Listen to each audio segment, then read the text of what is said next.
Hello, welcome back to Steak Insanity. I'm your host, David, and this is a channel about my carnivore diet. So if you saw yesterday's video, then you know I'm doing a water fast at the minute. I'm aiming for 7 days, and this is day 2. I'll start off by doing stats for nerds because it's really funny. At least I thought it was funny.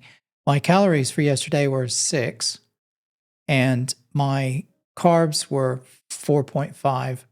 And my fat was 0 and my protein was 0. And the calories come from coffee. So I had 2 mugs of black coffee. And the carbs come from my creatine gel, things that I eat every day. So I decided to stay on the creatine while I was doing it. I basically, it's not even food. I mean, they're almost like kind of jellies. And so I literally just chew them up and they just dissolve into nothing. So I figured that was probably okay. So literally 6 calories yesterday. I'll have the same today. So 6 calories today, 4.5 grams of carbs, and 0 fat, 0 protein. I weighed in this morning. So I lost a kilo, 1.1 kilos actually. So I was 97.6 yesterday. And I was 96.5 today. So yeah, that's 2.4 pounds. I don't expect it to keep going like that. I think that's a lot. It's probably a lot of water. It's been interesting. What's happened? So the hunger comes in waves. I don't know if I haven't watched the video back from yesterday. I can't remember if it was doing this yesterday, but yeah, it seems to come in sort of waves. I'll go sort of an hour or two, or if I'm really busy and like focused on doing something, then I don't really notice it. But I do sort of, it seems like every hour, a couple of hours, my stomach growls a little bit, complains a little bit. I kind of think, it'd be really nice to eat something. And then I don't, and I have some water in it, it's fine. So my water intake is 10x what I normally drink, which is no surprise. I do find that I really look forward now to my lunch, which is my electrolytes. So the electrolytes have 0 calories, 0 anything in it, but it has some taste, which is actually quite nice as opposed to just the bland water or even peppermint tea, because I find the peppermint tea just gets really old after a while. And I've pretty much stopped drinking it. I only drink the coffee just to stave off the caffeine headaches that come. I know I probably should just get off of it, but I've watched several videos and most people just think if it's black coffee and you don't have too much of it, it's okay. So it doesn't really disrupt anything. So that's what I'm doing. The other thing that's been really interesting that I've kind of started to feel a little bit is that I think part of my eating is comfort eating. And I have talked about this in the past. And now that I'm not eating anything, then that side of it is I'm not as comfortable, which seems silly, but I mean mentally comfortable. Like there's a lot of stuff. Everybody has loads of stuff. We've all got tons of shit going on in our lives, right? Like I know I'm no different than anyone else. And so there's a lot of stuff that could potentially be stressful. And I think I've been, well, I feel different. Maybe because my body's under a little bit of stress, I feel more stressed than I have. And maybe because I haven't, I'm not going to go to the gym while I'm doing this as well. Maybe that's contributing to it. But I do think maybe there might be something to my body being physically stressed a little bit, that it's also contributing to the mental stress, which is interesting. I didn't really expect that, but the way I see it in my head relates to comfort eating. And so if I'm not comfort eating, then I don't get that comfort and I'm not getting it from anywhere else. And so I feel a little bit kind of edgy. On edge isn't the right way to say it, but I do feel slightly more stressed and whatnot. I have headaches. I have a headache right now, which also seem to come and go a little bit. They after having just said that I drink coffee to stave off the caffeine withdrawals, I don't think the headaches are actually coming from that, because I can have a headache. And if I have a little bit of coffee, normally, if that's a caffeine headache, it goes away fairly quickly, but these aren't going away. So I assume this is just part of the natural process of it going.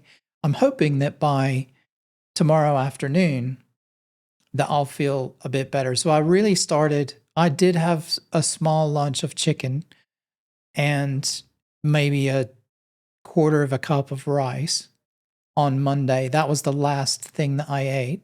And that was at about 2 o'clock on Monday. And we're recording at 4 o'clock now on Wednesday. So basically 48 hours in. But yeah, I think there's still a little bit of kind of adjustment going on and whatnot. So I'm hoping that by tomorrow afternoon, when I'm 3 days in, which is generally where everybody says you start to feel a bit better once you get to that 3 day mark, I'm hoping that that aches will go away. What else? Had a bit of diarrhea, and I've been really gassy, which is weird. I don't, I, I absolutely don't understand where gas is coming from, because there's literally nothing to manufacture gas. But weird. I don't know. Um, it, yeah, I don't know where it's coming from. Anyway, so that's pretty much it for the moment. I don't really have too much else to report. I mean, I feel good.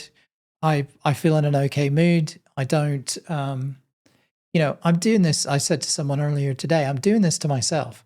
So it's a lot easier, I think, when you decide to do something and you just make up your mind and you're like, right, I'm going to do this. And it's like, I'm hungry, but I'm going to be hungry, and I expect to be hungry. So when I am hungry, I'm not surprised.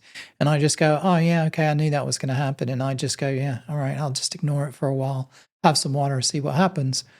And I'm able to deal with it. I think it would be different if maybe I went to the doctor and the doctor said, you can't, you have to do this. Or, if I was having some weird surgery and they said, well, you can't eat for 4 days beforehand, like because it wasn't my idea, I think I would find it a lot harder. But because I decided to do this and I can stop anytime I want, I think that makes it psychologically a little bit easier to deal with the hunger.